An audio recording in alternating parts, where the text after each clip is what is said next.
cycle is not. Welcome to Say Anything, the talk show, a new way of talking. With today's guest, we're going to have, as usual, an open, honest, and raw conversation about a subject that is usually not discussed a lot, that tends to be taboo.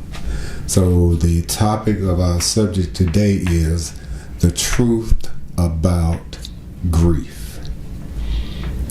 Carla, are you there? Yes, I'm here. Okay. You have an option to tell us a little bit about yourself without identifying yourself. We like to kind of keep that under the cover just a little so that we are free to have open and honest conversation. So you can choose to give a slight introduction, or you can simply say, I'm ready, and we'll proceed. Okay. Well, I am a mother to 4, grandmother of 8, and I have lived and experienced a few things, especially when it comes to family, living, as well as losing loved ones. So that's an overview of a little bit about who I am. Okay. So this show, The Truth About Grief, was actually planned before the coronavirus came to be, which just multiplied that conversation by over 500,000 people losing their lives. So this experience now has been multiplied by many. And this conversation we're about to have, and not just normal conversations, but real conversations and the thought processes that goes into that grief process and when we lose someone. So one of the first questions I guess for you is, when did you become aware of this thing that we call grief? Well, grief is something that I experienced a long time ago as a young girl. My first encounter was when my oldest sister passed at the age of 23. Of course, at that time, I didn't know that's what it was. But what I did know was the pain that I felt, the lack of feeling lost, and realizing that something I valued so much had come to an abrupt end. And that was later defined as we know it today to be a form of grief. Okay. So do you have a specific definition of grief, or is it that, like I like to say, that the truth is a forever evolving thing based upon the knowledge that you have available to you at that time? So is it that grief and your definition of grief evolves by individual loved ones that you lose? Does that experience with those individuals change your definition of grief, or do you have this concrete foundation of this is what grief means to me? Well, I think you have a couple things. When you're talking about the process of grieving, the pain and the hurt that comes with it, there are different levels of it. You have one where I would call it your soulmates. Soulmates being your parents, depending on that relationship and how close you were, and that person that you fall in love with. Not necessarily that they're in love with you, but that person that you fell in love with. That's one level of grief.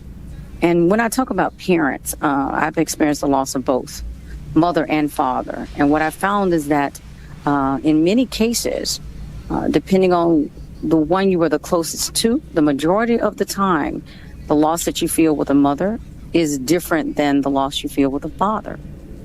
Growing up, I was closer to my father than I was my mother.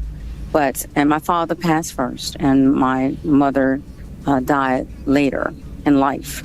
But the pain was different between the two. And they were nothing remotely close to one another. And sometimes, we look at life, and we know we have life as well as we're going to have loss. But there's different levels of loss and pain as well that we all experience. Okay.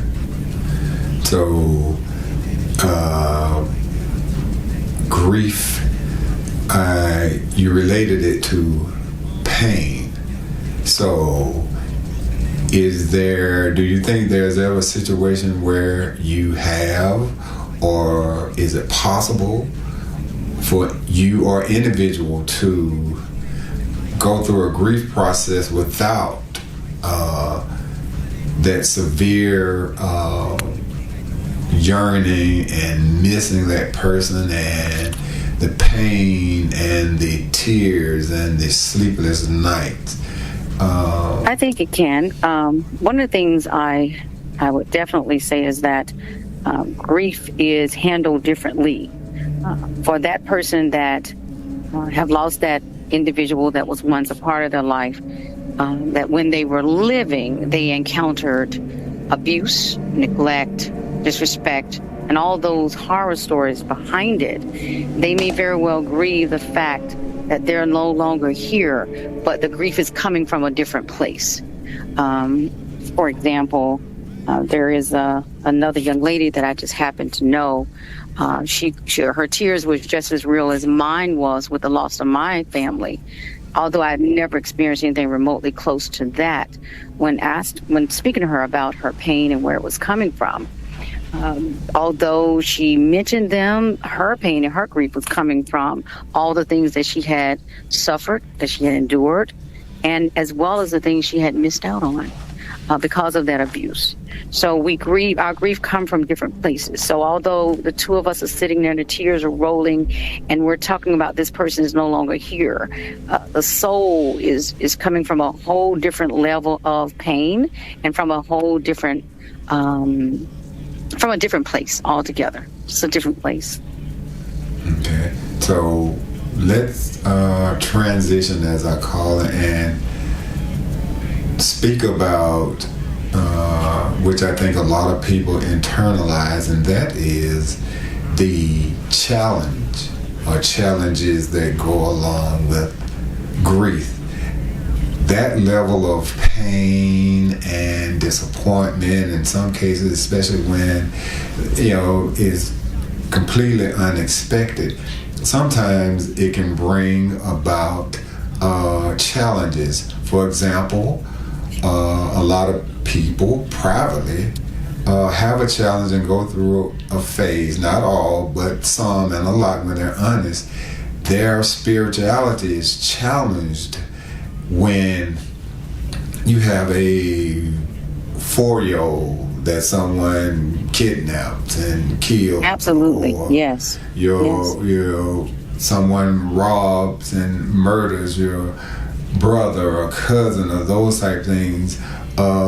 Sometimes, when having honest conversations with people, that those types of situations bring about challenges, one suffering for many months or years and declining, and those individuals that have to walk through that process with them, sometimes it brings about challenges. So have you experienced any challenges, and do you know, have you had those type of conversations with others? Yes, in fact, again, the level of pain that I felt when my mother passed, it went beyond just grief, and it went into a stage of sorrow and anger and disappointment and frustration, and all of that centered around this being that I define as God. And primarily because I expected more. Not that I had a right to, or not that I should or should not have. That's an individual call. But my relationship with God, at the point of my life and where I was, I was upset, very, very upset for about a year, in fact. I had many questions, and it caused me to redefine my entire belief system, as it pertained to God. Again, when my father died, that was a deep hurt, and I didn't think there could be a pain that could hurt more than that. And I had lost other loved ones since then. A sister. I had lost a brother, an uncle that was like a father, but never had I gone to this place where I went. But once my mother had passed, it was just totally different for me. And as a result of that, again, I withdrew from everything: people, life, business, children, grandchildren, everyone. And I found myself questioning God and the relationship with God. I wanted to know where he was and why didn't he, and just a number of different things. And it got to the point where I had to, I wanted to know where she was. And so many people would come and quote scriptures, and I wasn't hearing it. That was not a scripture quoting time for me. Those words could not have given me any encouragement, and they didn't. And it was nothing soothing that they could say to me at that time, because what I wanted, what I needed, was my mother. And it was too late. That was over. And in my case, my mother was my friend. She had been my dependent since I was about 20 years old. And she died when she was like 81, 82, I think. But either way, we had a very close bond. And having gone there, and she being a praying woman of faith, raised us in the church and so forth, and et cetera. And I knew that one day it would happen, that it was going to happen to all of us. But it was just the way and the when. And perhaps, I don't know. If my mom had lived to get 100, I probably would have felt the same way. Right. But yes, I had to redefine my relationship with God. And it was a long ways back to get where I am today. And my relationship and my whole spirituality has changed. My whole life has changed as a result of it. Okay. Another often unspoken conversation about grief, and the truth about grief is, and it's individualized by families and, of course, religious beliefs and things, but there tends to be sometimes this underlying judgment about how people grieve and Absolutely. when people grieve. You should grieve this way, and it should start then. And this is how others in this community think that you should grieve. Well, I've experienced just a wide range of individuals in that grieving process. Some may not appear openly and outwardly to grieve at all, when in fact their grief and their release is to immediately dive into work. They may not publicly cry out at a ceremony, or when family gatherings, they may choose not to attend. Some people then take that and pass judgment that perhaps they had no love for that person or don't miss them. But in fact, I think that we should give license and room for people to go through that grieving process as best they can. That's what's healthy for them.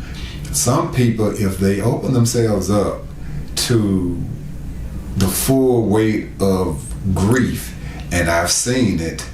Some don't recover at all, or it is a long, long road. Long ways back. Yeah. So, And it's an individual thing as well. And no one can dictate how long you should grieve. But I do know you should take the time to grieve. I've seen others that they grieved differently. It was more of a celebration.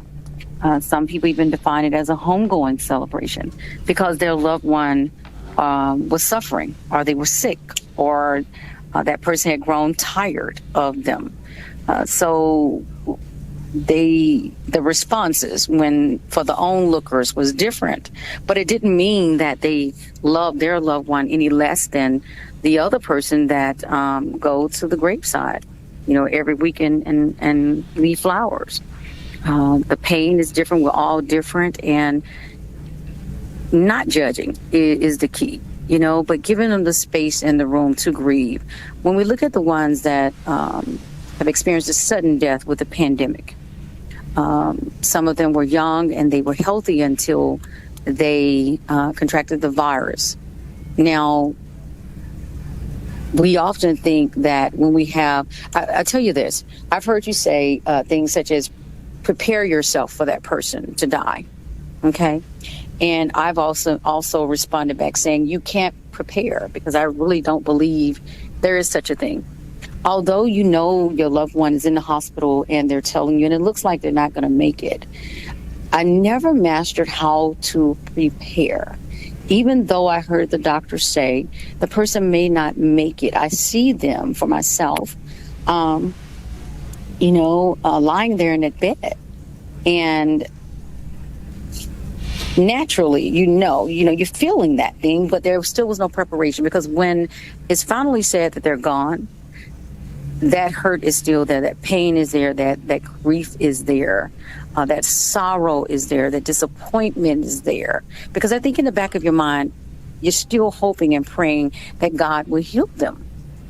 And dealing with the answer sometimes just being no. Oftentimes we talk about God delivering, God healing, miracles. But not many times do you talk or you hear people talk about or what to do when the answer is no. And that's why I think so many people are suffer so badly and have to redefine their relationships, because when we talk about religion, you're taught to operate in faith, move in faith, speak it, believe it, trust it, and then the answer is no. Okay. There are with that statement about preparing in preparation for that person to transition or what have you. There are individuals like myself that I try to have a balance of spirituality and emotion with logic and acceptance. And when I say prepare, it is that for some they have, as you suggested, this faith that this miracle is going to happen. But there are those individuals like myself that when evidence stacks upon stack that this transition is going to happen, psychologically we then position ourselves psychologically and emotional to deal with it, to try and prevent what some experience is that when they are in absolutely denial about this transition and what is about to happen, when it actually happens, then there's total devastation. So experiencing it in my life and experiencing my mother suffer and dealing with and making certain decisions about her transition, the only way I would have in fact made it through that process is months before, even years before, I had conditioned myself mentally and psychologically to know that my mom is not going to live forever. Her health is changing. There's a possibility that she may leave this place. So when that day came for me, and of course all things are individualized, but for me, I was able to take care of business and handle those things properly and not fall apart because I had psychologically and emotionally prepared myself as well as you can for my mother to transition and leave this place. Let's transition to another truth about grief. And that is, for some people, for some situations, their grief is totally different. In fact, with the transition of others, they actually experience relief. There are some people that have been, and this again, these conversations that we have in this format is about having raw and open and honest conversation about things that people don't speak about in different subject matters. So in this case, individuals that have been caretakers to a spouse or a child for years, that is, so their whole entire lives are now have been consumed for 2, 3, 4, 5, 10 years of their lives are absolutely consumed with the caretaking of this person. So no travel, very little sleep.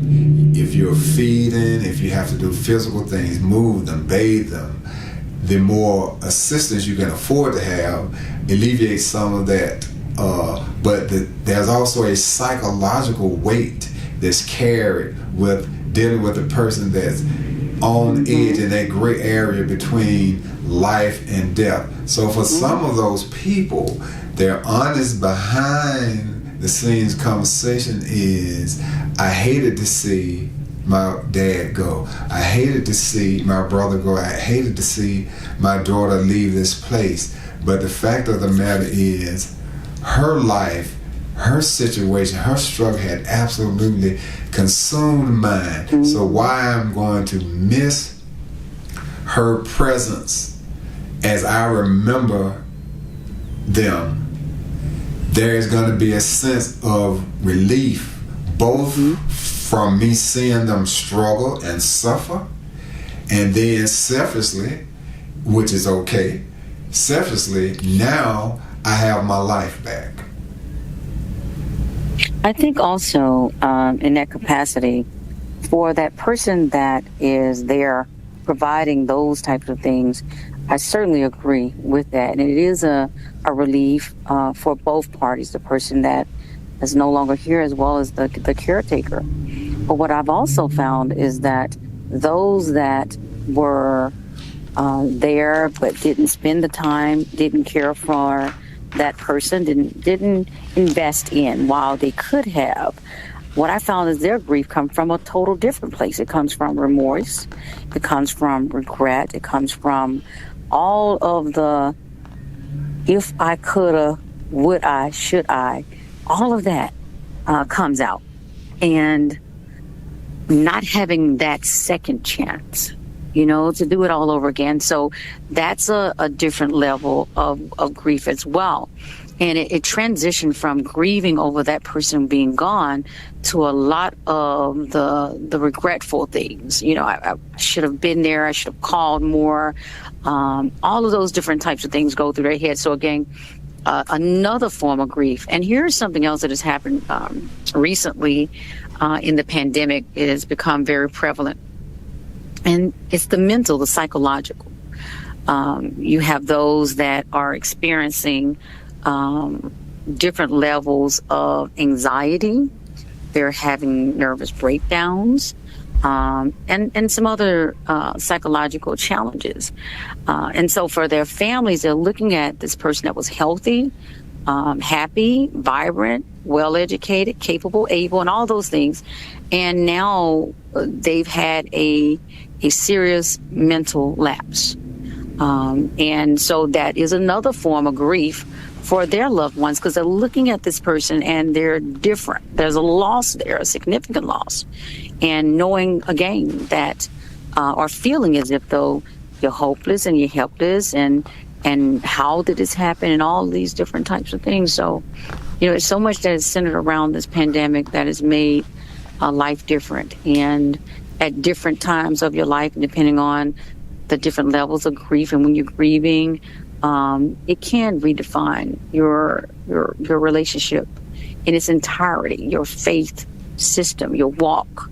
It makes you have questions and some doubts and insecurities about life itself. And I think, and I have actually given advice to some about sometimes we put ourselves, as it relates to people transitioning in grief, sometimes we have to be careful about putting ourselves in situations to where the level of grief that we experience is far greater than it has to be. And some of that comes with being honest with yourselves, setting aside the expectations of others, but being honest with yourselves. I'm one of those individuals that, again, have been with people and experienced it when they transitioned. And I am equipped psychologically, emotionally, that I can handle that. I do that as well as a human being can do. Do I think about it? Yes, but I can handle that. Others, seeing that actual process, seeing a person transition from this life to another place, wherever that is, or whatever that belief is absolutely devastating. So I had this conversation with people about, be careful about other people's expectations of how you should grieve again and where. So perhaps you should not attend a wake or an open casket ceremony, or submerge yourself with the family where everybody is emotionally over the top, because at the end of it all, when all is said and done, you still have to and should desire to have a quality of life beyond that person's transition. But sometimes if you put yourself in that grieving process, and it's so deep that some people, quite frankly, never recover, can't come back, never return, because just the missing of that person's physical presence for most of us is enough. Absolutely. I tell you, one of the things at my lowest time in my life, dealing with grief, one of the things my granddaughter said to me, I was sitting there with tears in my eyes, and she said, "Well, what's wrong?" And I told her, and she responded like this, and this sums it all up for me. She said, "We just have to learn to live without him." And that's true. Now, how do we do that? We do it one day at a time, and we learn each day how to do that. So, I would say about 6 months ago, we could not have had this conversation without the tears, without reliving it all over again and feeling that pain all over again. But now I can, and it came from that just learning to live without him one day at a time. And there is no cookie cut approach. There's no one thing for all and no one way. And even myself, when I'm called on, when other loved ones die, my approach is different. I am a woman of faith. I love God. But like I said, I had gone through a period where I needed to really question and redefine my relationship with God. But when I'm there and someone is grieving, they've lost their loved ones, my approach is totally different. It's not about telling them anything. It's about listening to them. Excuse me. It's about giving them opportunity to cry if they want to, speak if they want to, or simply say nothing, but just be there in whatever way they need me. That's a sensitive time. And when we don't know what to say, we can certainly cause more damage. Right, absolutely. The best conversation, support if conversation, sometimes is for you, the receiver, on the end of a grieving person, is that factually say nothing. Yes. Because you can further open that wound by giving suggestions or bringing up, making statements that compound what they're going through. One of the questions that I often have with people and doing research is that sometimes it appears to be, not for all, but for a lot of people, it is the cultural differences in how you were raised. Certain cultures, they even keep remains around, or bring them out for their birthdays. Some cultures believe in religions and thought processes believe in cremation. Some don't. Some go through that burial process and never return. For some, there's a ritual. Every birthday, every holiday, everything that individual would have participated in, then they go to that place and have conversation or thought processes. But I was just curious about with the human condition and the mind, if we would take you, another individual, and plant you in one of these tribes that have a totally different approach to death. And some celebrate that transition because they truly believe that this place is not the best place. That now where this person has transitioned to is a much better situation for them. So how much do you think cultural, religious, or individual beliefs play into the depth and the length of the grieving process, or if they have one at all? I think it plays a major factor. For those that believe they're going to see their loved ones again, that gives them hope. Welcome back. Hopefully you enjoyed part one of The Truth About Grief. We hope to share part two with you at a later date and time. Thank you.